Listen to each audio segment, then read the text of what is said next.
Merci de votre fidélité à cette émission. L'Église intervient, chers téléspectateurs, chers auditeurs. C'est parti avec les nouveaux numéros. Nous allons accueillir quelqu'un que vous connaissez déjà peut-être, pour d'autres. Pour certains, ils auront la possibilité de les découvrir. Il s'agit de Monsieur l'abbé François Louyeye. Monsieur l'abbé, bonjour et bienvenue. Bonjour ma sœur. C'est bien longtemps, la santé ça va? La santé ça va par la grâce de Dieu. Vous êtes maintenant à Saint-Dominique. Je suis l'administrateur de la paroisse Saint-Dominique et ça se passe très bien. Oh, félicitations, vous avez abandonné Saint-Raphaël.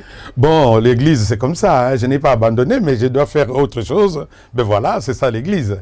Voilà, oui. Tout à l'heure je disais que vous êtes monsieur l'abbé François Louyeye, prêtre de l'archidiocèse de Kinshasa. Je ne sais pas s'il y a d'autres choses à ajouter là? Non, bon, je m'occupe de la pastorale de la santé aussi, hein. Ça peut suffire pour le moment. Ça peut suffire, mais vous êtes aussi aumônier Oui, de la classe politique, oui, j'aime beaucoup j'aime suivre les activités politiques dans le pays. Voilà. Voilà.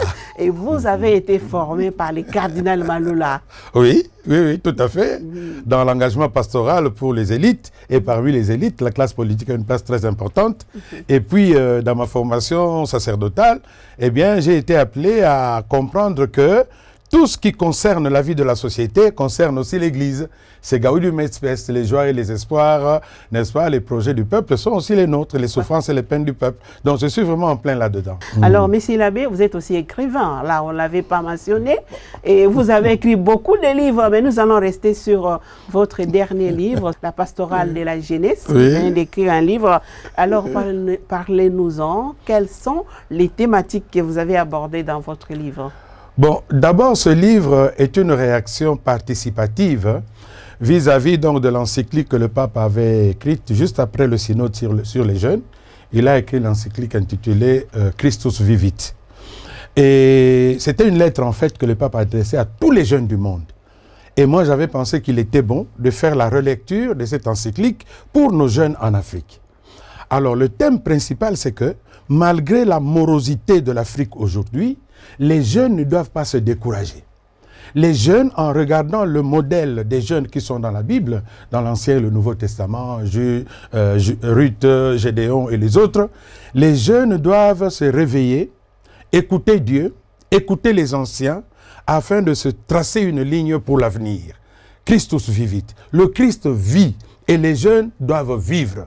Les jeunes Africains ne doivent pas croire que parce que c'est en Afrique qu'il y a tous les maux du monde, la crise économique, la maladie, la mortalité, le chômage, tout ça, qu'ils doivent se décourager. Le pape dit non, la jeunesse africaine doit vivre. Et moi j'ai relayé cette voix du pape pour dire aux jeunes, écoutez, vous avez entendu ce que le pape François nous a dit, eh bien nous n'avons pas le choix, nous devons nous lever. Chacun dans le domaine de ses recherches, chacun dans le domaine de ses études, chacun dans le domaine de ce qu'il sait faire, manuellement, intellectuellement, nous devons nous lever, nous devons nous réveiller pour lever aussi le blason de l'Afrique. Donc c'est la pastorale, vous voulez juste actualiser ce que le pape a dit en quelque sorte partant des réalités africaines, comme vous venez de le dire. Mais monsieur l'abbé, si nous devons rester dans les mondes catholiques, parce que là je suppose que vous avez parlé de tous les jeunes de l'Afrique, mais vous ne voyez pas qu'il est grand temps aussi d'essayer de revoir la pastorale des jeunes dans l'église catholique. Mais si on parle même avec les Bilingue Amwinda par exemple, c'est les livres écrits par Matondo, ça fait beaucoup d'années. Est-ce qu'il n'y a pas moyen de revoir? C'est-à-dire que la pastorale doit évoluer. La pastorale doit tenir compte de l'évolution de la société et de trouver le langage qui convient le mieux pour initier les jeunes à la connaissance de Jésus et au développement de leur pays. C'est ce travail-là qu'il faut faire. Il y a plusieurs années, autour des années 60, c'était la JOC, c'était le syndicalisme chrétien, c'était plusieurs mouvements pour l'encadrement des jeunes. Et après ces années-là, nous avons connu Focolari, nous avons connu, avec Duvernay, donc la famille Bondeko, ainsi de suite. Et après, avec Mato, nous avons connu les Bilingue Amwinda, et aujourd'hui on a l'équisito Anuarité. Mais tout cela montre le souci de l'Église d'essayer de s'adapter pour transmettre à la jeunesse une éducation intégrale, c'est-à-dire une éducation spirituelle, une éducation morale, une éducation humaine simplement. Donc c'est ce travail-là qu'il faut. Alors aujourd'hui encore, il faut repenser cela. Mais pour que ça marche, les jeunes ont besoin de modèles. et de meneurs qui puissent incarner ces valeurs. Qui ne trouvent pas. Qu'ils ne trouvent pas malheureusement. C'est là où le problème se pose. Donc les jeunes ont besoin de modèles qui puissent ventouser, capter leur idéal, se retrouver en eux, essayer de se projeter en eux. Et ça manque. Ce qui fait que même dans nos mouvements aujourd'hui, la plupart du temps, bon, on fait danser les enfants, l'externalité. Je ne suis pas contre, les jeunes ont besoin de ça pour dépenser leurs énergies. Mais il faut qu'on aille aussi en profondeur, au plan spirituel. Qu'est-ce qu'on donne comme valeur à ces jeunes? Ont-ils la possibilité d'expérimenter cette spiritualité qu'on leur inculque dans les différents groupes?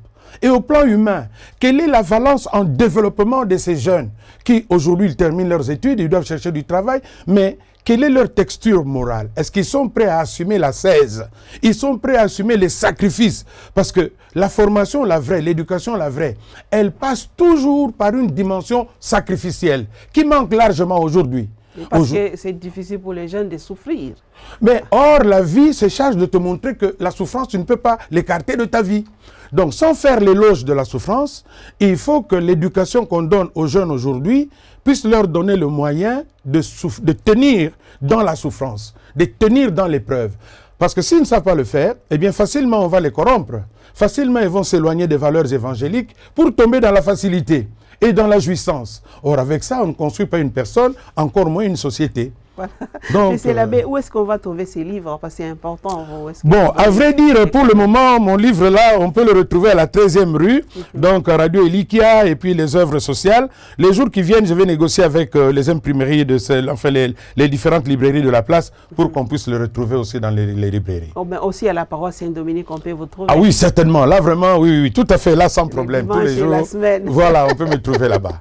Alors, monsieur l'abbé, parce que vous insistez justement d'être modèle de jeunes, alors on peut donner que ce qu'on a, comme on a l'habitude de le dire. Nous avions suivi une fois le cardinal Ambongo dire que dans les écoles catholiques, ça serait mieux que les enseignants soient catholiques. Est-ce que ça pourrait aussi pallier en quelque sorte pour que les enseignants puissent donner bien la doctrine? Oui, c'est important, parce que, surtout l'école primaire, là, c'est vraiment la base. C'est le moment où on intériorise les valeurs qui vont orienter toute une vie. C'est vraiment là qu'il faut mettre le paquet. Donc, il faut que les enseignants qui sont là, dans ces écoles-là, soient convaincus de leur foi chrétienne catholique et qu'ils en vivent au jour le jour. Par exemple, qu'ils ne soient pas corruptibles. Par exemple, qu'ils ne soient pas paresseux, ainsi de suite. Qu'ils ne soient pas amoureux de l'argent. Quoi qu'il faut qu'on les paye bien comme il faut, ça c'est évident. Donc, les jeunes ont besoin justement d'avoir devant eux des gens qui intériorisent les valeurs de foi, la croyance en un seul Dieu, créateur, en Jésus-Christ, son Fils unique, né de la Vierge Marie, en l'Esprit Saint qui guide, toutes ces vérités-là. Il faut que les jeunes aient le temps de les intérioriser dès leur plus jeune âge. J'ai été curé dans plusieurs paroisses. Mais quand arrive le moment de la première communion, c'est vraiment aberrant ce qu'on entend là. Ah bon? Après autant de mois de catéchèse, des enfants qui ne savent pas te réciter les credos, qui ne savent pas te dire des détails de leur foi, c'est vraiment ahurissant.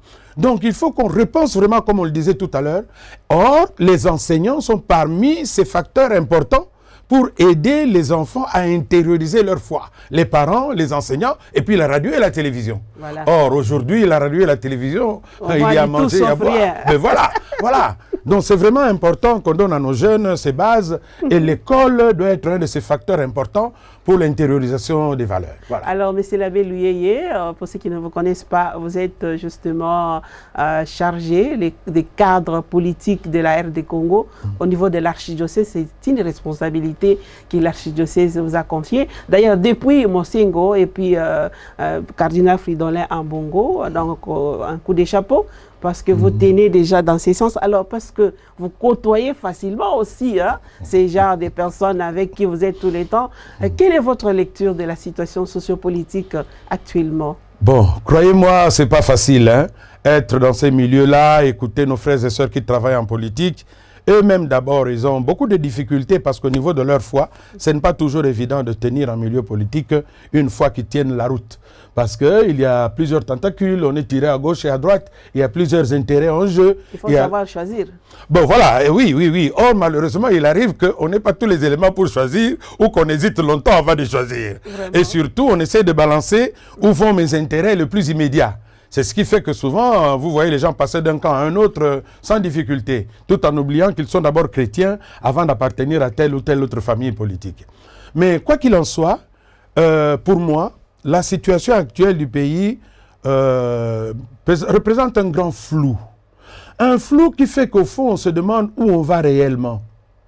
Un flou d'abord parce que quand on regarde, partons des choses très simples, ne partons pas des choses compliquées où on dit voilà les indices pour analyser la situation d'un pays, la population, produit intérieur brut, le nombre de chômeurs, la production des emplois. N'entrons pas dans toutes ces choses scientifiques-là. Ça existe. Voilà, partons vraiment simplement des choses simples. Voyons l'état de vie de nos concitoyens aujourd'hui. Le Congolais vivote. On ne peut pas dire qu'il vit un homme heureux. Mais il est en train de vivoter. Il vivote, c'est-à-dire il doit se battre, il doit vraiment casse-tête tous les jours pour savoir demain je mangerai quoi, demain j'arriverai en ville comment, je ramènerai quoi. Le transport en commun, voyez ce que ça représente aujourd'hui. Le transport en commun. Donc, personne ne peut se réveiller de chez lui calmement en se disant à telle heure je serai à l'arrêt du bus, le bus arrivera à telle heure je suis à mon travail, je rentre ou je suis dans mes affaires, etc. Donc, c'est un problème, le transport en commun. C'est un problème, les routes. On peut se poser la question, depuis les indépendances, tous les gouvernements qui se sont succédés, combien de kilomètres de routes ils ont ajoutés? Rien, prenons seulement le cas de Kinshasa ici, parce que Kinshasa c'est le miroir du pays. Analysons la géographie de Kinshasa. Combien de routes nos gouvernements ont ajouté depuis 60? C'est ahurissant. Prenons maintenant le secteur de la santé. Qui peut dormir et se réveiller aujourd'hui en disant « Demain, si je suis malade, je suis couvert, je n'ai pas de soucis, j'ai ma carte médicale, j'aurai mes soins, j'aurai mes produits, ainsi de suite. » Casse-tête. Et beaucoup de gens meurent simplement parce que les médicaments de base n'existent pas. Les soins de base ne sont pas donnés. On coûte les yeux de la tête. Donc, au plan sanitaire, le peuple congolais ne se sent pas couvert par son gouvernement. C'est-à-dire par ceux qui doivent veiller sur le bien-être commun de chaque enfant, de chaque Congolais. Ça n'existe pas. Prenons le terrain scolaire. Nous tous avons vu le chaos dans lequel l'année est en train de se vautrer. La gratuité. On va parler de la gratuité, où les parents doivent revenir encore, où on fait ceci. Maintenant, les enfants doivent étudier, nécessairement. Mais on vous a accusé que c'est l'Église catholique qui a mis des désordres pour la grâce. Ça a toujours été comme ça, moi ça ne m'étonne pas. Partout ça ne marche pas, c'est l'Église catholique. Mais on oublie que le réseau le plus important pour l'éducation dans ce pays, c'est l'Église catholique. Enlève l'Église catholique aujourd'hui, l'éducation, il n'y a plus rien. Eux qui savent entretenir l'éducation, pourquoi est-ce qu'ils ne payent pas les enseignants depuis le temps que l'Église avait accepté et avait dit aux parents, acceptons d'y aller, il s'agit de l'avenir de nos enfants. Donc, tout ça, vous voyez, c'est une guéguerre, c'est une désinformation. On ment le peuple, on trompe le peuple. L'Église est parmi les structures apolitiques qui se sont investies à 100% dans l'éducation scolaire, universitaire dans ce pays.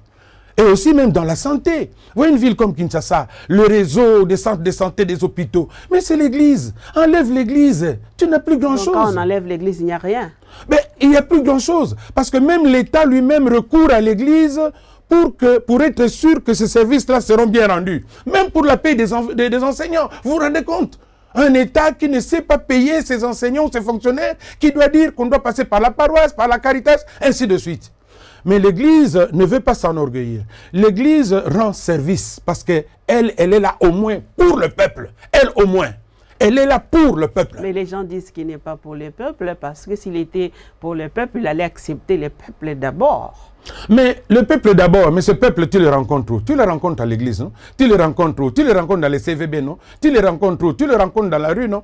Et l'église s'occupe de ce peuple en ce sens que, d'abord, par rapport à sa foi, l'église lui donne la parole de vérité, l'honnêteté, l'amour du travail, le travail bien fait, la rigueur, la vérité.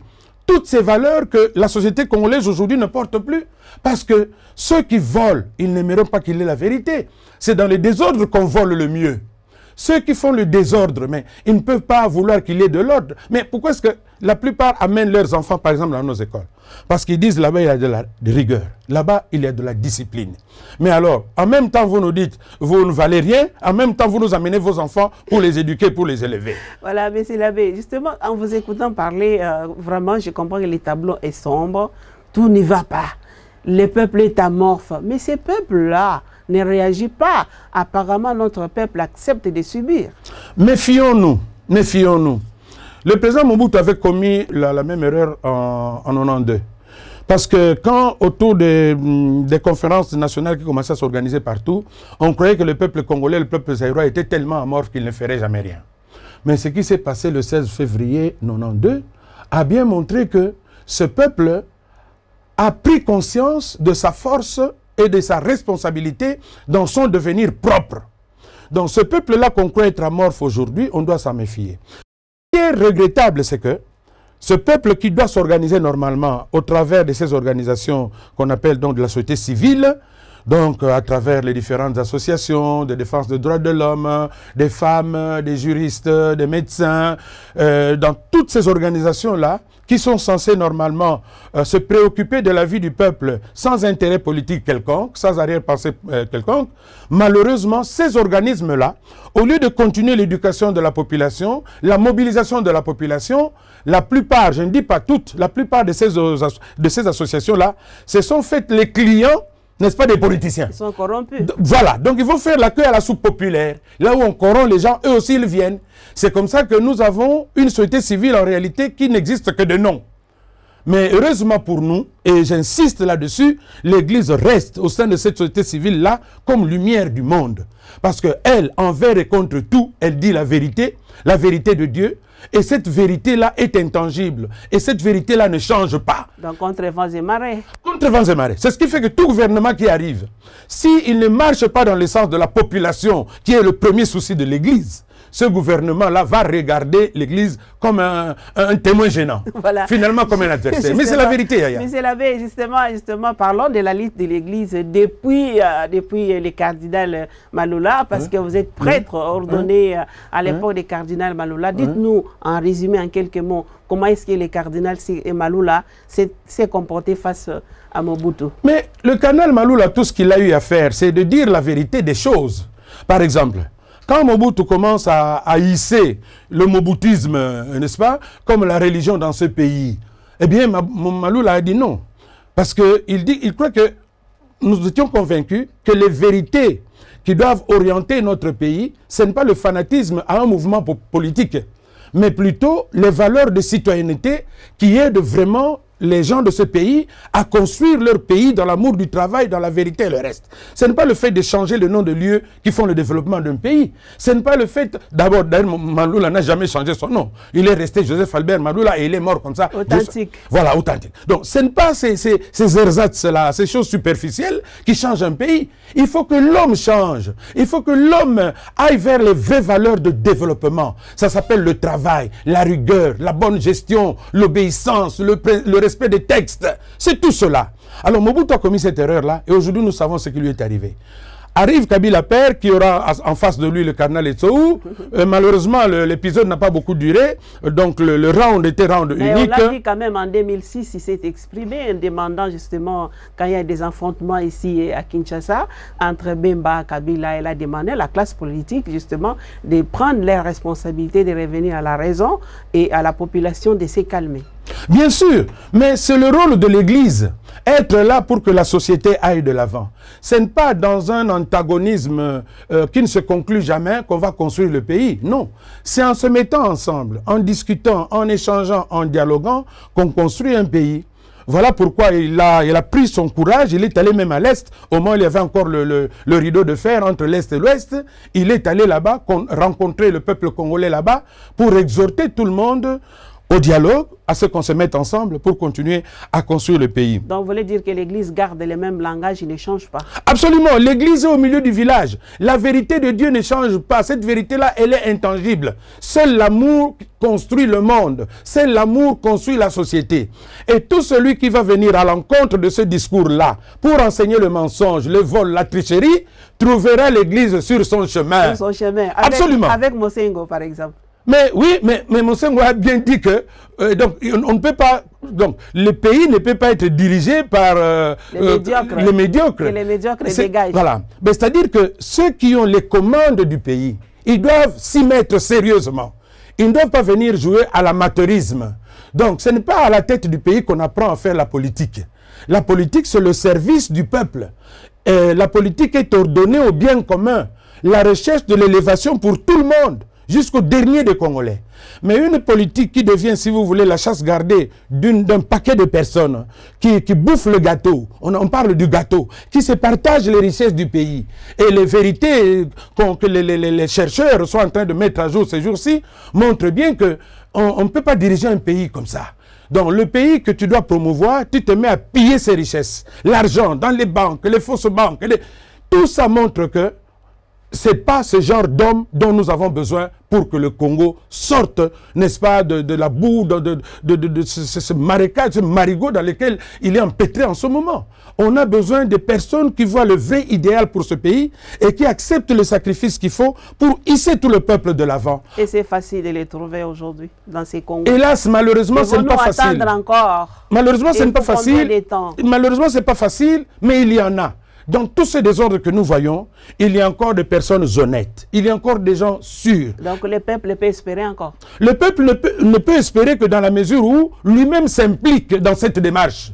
Le peuple, comme je le disais, devrait s'organiser dans les associations de la société civile, ok. Mais ces organisations-là sont généralement dynamitées en ce moment par toutes sortes d'intérêts politiques sournois, etc. Mais qu'est-ce qu'il faut faire? Qu'est-ce que l'Église peut faire? Ok. Alors l'Église conscientise la population pour qu'elle comprenne que c'est elle qui doit se prendre en charge et passer par toutes sortes de désobéissances civiles, passer par toutes sortes de pressions pour que ceux qui le dirigent comprennent qu'ils n'ont pas affaire à une foule de gens innocents qui ne connaissent rien, qui ne comprennent rien à rien et qui passent leur temps à se débrouiller, à boire la bière avec des véhicules qui circulent jusqu'à 22h, 23h en train de diminuer, de distribuer la boisson. Quand les gouvernants comprendront qu'ils ont un peuple lucide, qui a de vrais guides, qui réclament leur droit de vivre heureux dans ce pays qui est coté parmi les plus riches du monde, potentiellement. Le jour où nous comprendrons que ce peuple-là a compris ça et qu'il réclame ses droits et qu'il ne veut pas que pendant qu'on déclare un état de siège, n'est-ce pas, on continue à tuer nos frères à l'est, à l'ouest, au nord, au sud. Et tous les jours, dès que tu ouvres la radio, ce sont de mauvaises nouvelles que tu entends. Vous voulez dire que l'état de siège a échoué? Ah ben moi je le dis sans embâche, hein. Je crois que cet état de siège a échoué parce qu'on ne voit pas de changement entre ce qu'il y a maintenant. Ça devient encore pire, on dirait. Mais bien sûr, je n'accuse personne, mais c'est insupportable de vivre ici à Kinshasa et d'apprendre tous les jours qu'à Beni on a tué, qu'à Namugongo on a tué, qu'à Ituri on a tué, qu'à tel endroit. Mais c'est quand même le Congo, ce sont quand même nos frères. Et moi, gouvernement... Apparemment Kinshasa est à part, l'Est est à part. C'est ce que les gouvernants veulent nous faire croire. Donc ici, il y a la paix. Non, nous ne pouvons pas avoir la paix à Kinshasa si à d'autres endroits du pays, les gens meurent tous les jours alors que nous avons une armée, nous avons des gouvernants militaires. Non, moi je m'insurge contre cela. Je suis désolé. Il faut que le peuple... Alors finalement, ça veut dire que le peuple lui-même doit se prendre en charge. Se prendre en charge, ça veut dire quoi? Or, justement, se prendre en charge, ça veut dire d'abord prendre... marcher, je ne sais pas... Oui, les marches font partie de cette prise en charge. Les revendications populaires font partie de cette prise en charge. Toutes sortes de réactions, de résistance font partie de cette prise en charge. Mais nous, comme Église, notre rôle, c'est justement d'enseigner la population, de lui donner la lumière, de lui donner aussi le sens de la grandeur et des valeurs qui transcendent, pour qu'ils ne réduisent pas leur bonheur aux seules consommations matérielles quotidiennes. Qu'ils comprennent que ce pays est tellement grand, tellement beau, Dieu lui-même qui nous en a fait cadeau ne nous pardonnerait pas de continuer à nager dans ces désordres, dans cette bouillabaisse sans nom dans laquelle nous nous voterons aujourd'hui. Monsieur l'abbé, nous avons vu une fois les gens se pointer devant la parcelle du cardinal au centre Lindongue en jetant des pierres, en injuriant, etc. Et nous avons suivi le cardinal Ambongo déclarer qu'aujourd'hui l'Église est devenue la cible d'un parti politique dont je ne voudrais pas citer le nom ici. Cet acte-là, comment vous avez lu? Mais d'abord, ce n'est pas nouveau.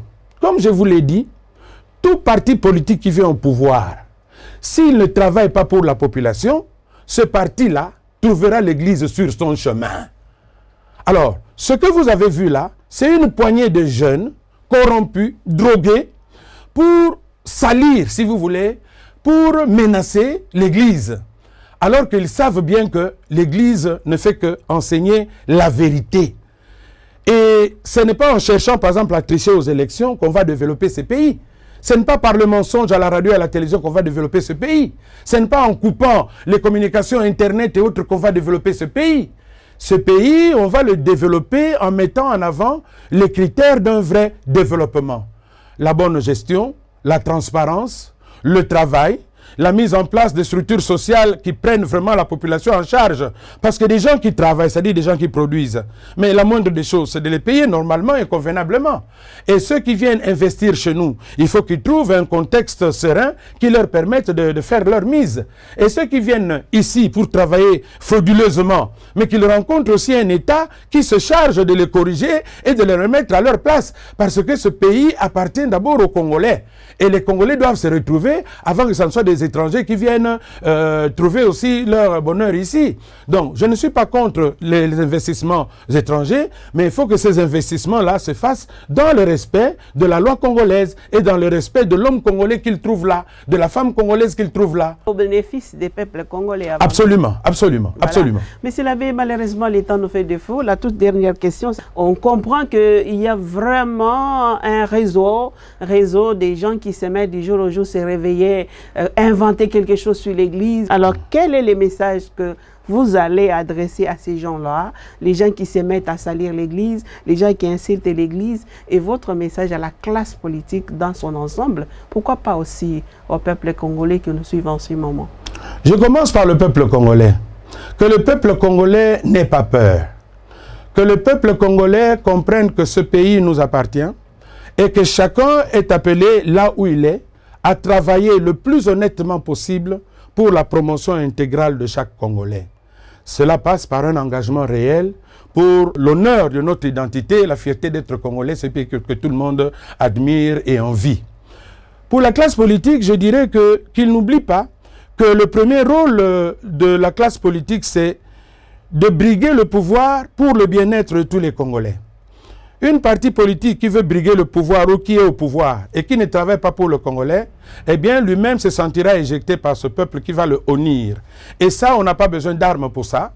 On n'a qu'à voir comment les gens créent des spots ou des clips pour dire leur malaise et leur souffrance. Donc la classe politique doit être là pour le bien du peuple congolais. Le rôle du politique, c'est chercher le bonheur de tout le peuple en mettant en place les mécanismes qu'il faut, les structures qu'il faut, pour que tout le monde se sente heureux d'être congolais et la joie de vivre ici. Alors, pour les casseurs, ceux qui viennent déranger tout ça, méfiez-vous parce que ceux qui vous utilisent aujourd'hui sont prêts à vous éliminer demain. Et cela ne vous honore pas de faire du tort à d'autres, croyant résoudre les problèmes ainsi. Casser, c'est un acte délictueux, c'est d'abord un péché et puis c'est un crime. Donc, ce n'est pas en allant casser la maison d'un tel ou d'une telle autre personne que vous allez résoudre le problème et que vous allez vous sentir élevé. Non. Pour preuve, quand on vous cherche, vous fouillez, vous vous cachez. Donc, cela veut dire que vous-même vous vous sentez en insécurité. Donc, la violence ne résout pas le problème. La fête du Christ roi que nous avons célébrée le dimanche passé montre bien que le règne de Jésus ne vient pas par la violence. Le règne de Dieu, c'est ce règne des cœurs qui aiment et qui exclut toute forme de violence. Voilà, Monsieur l'abbé François Louyeye, nous vous remercions de votre présence dans cette émission qui donne vie d'ailleurs à l'Église intervient. Je rappelle que vous êtes prêtre de l'archidiocèse de Kinshasa, donc vous encadrez la classe politique catholique. Voilà. Vous avez de temps à autre de rencontres avec eux. Donc vous êtes écrivain, vous êtes penseur, vous faites beaucoup de choses, des animations, que ce soit dans les domaines spirituels, donc dans les domaines sociaux aussi. Nous vous remercions d'être passé dans cette émission. Chers téléspectateurs, chers auditeurs, vous avez justement suivi aux jeunes. Nous les invitons de chercher ces livres qui est très pertinent, qui peuvent vous aider justement, même les encadreurs, comment orienter la jeunesse dans les paroisses, même dans les écoles aussi, pourquoi pas. Et sachez que les évêques ne s'éteindront jamais, ils continueront toujours à parler au peuple. L'abbé nous invite à l'espoir. Gardons encore l'espoir, mais il ne faut pas se résigner par rapport à ce que nous vivons.